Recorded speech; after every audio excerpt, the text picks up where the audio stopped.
ताक न्यूज में खुश आमदीद। इलेक्शन कमीशन ने कहा कि सुप्रीम कोर्ट का पीटीआई को मखसूस नशिस्तें देना समझ से बालातर है। सुप्रीम कोर्ट ऑफ पाकिस्तान की जानिब से मखसूस नशिस्तें तहरीक इंसाफ को देने के फैसले के बाद इलेक्शन कमीशन ने भी बयान जारी कर दिया, जिसमें कहा गया है कि कभी नहीं कहा कि पीटीआई सियासी जमात नहीं है।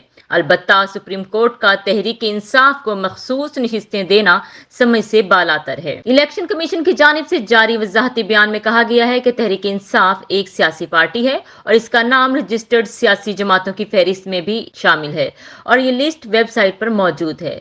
एलामिये में कहा गया है कि इलेक्शन कमीशन ने किसी फैसले की गलत तशरीह नहीं की, अलबत्ता इलेक्शन कमीशन ने पीटीआई के इंटर पार्टी इलेक्शन को दुरुस्त करार नहीं दिया, जिसके खिलाफ पीटीआई मुख्तलिफ फोरम्स पर गई और इलेक्शन कमीशन के फैसले पर इम्तना दिया गया। इलेक्शन कमीशन ने कहा कि पीटीआई के इंट्रा पार्टी इलेक्शन दुरुस्त नहीं थे, जिसकी वजह से इलेक्शन एक्ट की दफा 215 के तहत उनसे इंतखाबी निशान वापस लिया गया। एलामिये में कहा गया है कि सुप्रीम कोर्ट के फैसले में जिन 39 अरकान असम्बली को तहरीक इंसाफ का रुकन कौमी असम्बली करार दिया गया, उन्होंने कागजात नामजदगी में भी अपनी वाबस्ता पीटीआई से जाहिर की थी, जबकि किसी भी पार्टी का उम्मीदवार होने के लिए पार्टी टिकट और डिक्लेरेशन रिटर्निंग ऑफिसर के पास जमा करवाना जरूरी है, जो कि इन उम्मीदवारों ने जमा नहीं करवाया था।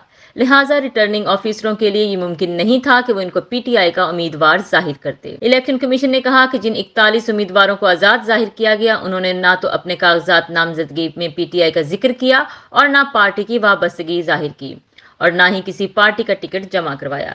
लिहाजा रिटर्निंग अफसरों ने उनको आजाद हैसियत में इलेक्शन में हिस्सा लेने की इजाजत दी। अलामिया में कहा गया है कि इलेक्शन जीतने के बाद कानून के तहत 3 दिन के अंदर इन अरकान कौमी असम्बली ने रजाकाराना तौर पर सुन्नी इत्तेहाद कौंसिल में शमूलियत इख्तियार की, लिहाजा इन आजाद उम्मीदवार जाहिर करने की कानून में कोई गुंजाइश नहीं है। अलामिया में मजीद कहा गया है कि सुप्रीम कोर्ट में सुन्नी इत्तेहाद कौंसिल, इलेक्शन कमीशन और पिशावर हाई कोर्ट के फैसले के खिलाफ अपील में आई सुन्नी इत्तेहाद कौंसिल की अपील मुस्तरद कर दी गई। पीटीआई इस केस में ना तो इलेक्शन कमीशन में पार्टी थी और ना ही पिशावर हाई कोर्ट और सुप्रीम कोर्ट में पार्टी बनकर सामने आई। सुप्रीम कोर्ट का पीटीआई को मखसूस नशिस्तें देना समझ से बालातर है। मजीद खबरों और अपडेट्स के लिए सब्सक्राइब करें हमारा चैनल और देखते रहिए ताक न्यूज।